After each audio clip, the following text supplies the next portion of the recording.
வணக்கங்க. இன்றைக்கி நம்ம சேனலில் ரோஸ்டட் கேஷ்யூ நட்ஸ் எப்படி செய்கிறதுன்னு பார்க்கலாங்க. வெறும் முந்திரி பருப்பை காட்டிலும் இந்த மாதிரி சாப்பிட்றப்ப ரொம்பவே டேஸ்ட் நல்லாயிருக்கும். குழந்தைங்களும் இஷ்டப்பட்டு டெய்லி ஒன்று எடுத்து சாப்பிடுவாங்க. நான் ஒரு கப் அளவுக்கு முந்திரி பருப்பு எடுத்திருக்கேங்க.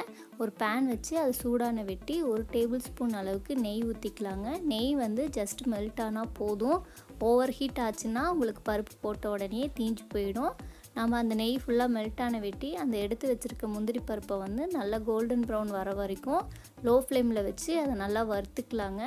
நெய்யில் இந்த மாதிரி பருப்பு வறுக்கிறப்ப ரொம்பவே டேஸ்ட் நல்லாயிருக்கும்.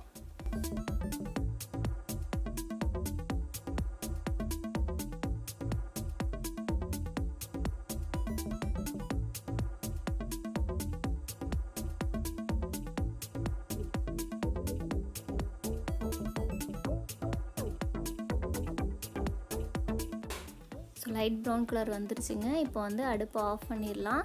அடுப்பை ஆஃப் பண்ணி ஒரு 2 நிமிஷம் கழித்து இதை வந்து வேற ஒரு பிளேட்டுக்கு மாற்றிடலாங்க.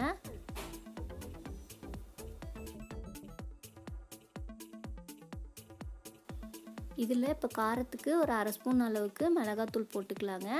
தேவையான அளவு உப்பு போட்டுக்கலாம். ஒரு 1/4 ஸ்பூன் அளவுக்கு நான் சாட் மசாலா சேர்த்திருக்கேங்க. சாட் மசாலா வேண்டாம் அப்படின்னா நீங்கள் பெப்பர் வேணாலும் சேர்த்திக்கலாம். இல்லை பெப்பர் வேண்டானாலும் இந்த மிளகாத்தூள் உப்புமே போதுங்க. அதுவே டேஸ்ட் வந்து நல்லாயிருக்கும்.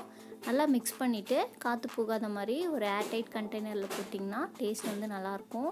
டெய்லி ஒவ்வொரு சாப்பிட்டிங்கன்னா உடம்புக்கு நல்லது. கண்டிப்பாக வந்து நீங்கள் ட்ரை பண்ணி பாருங்கள்.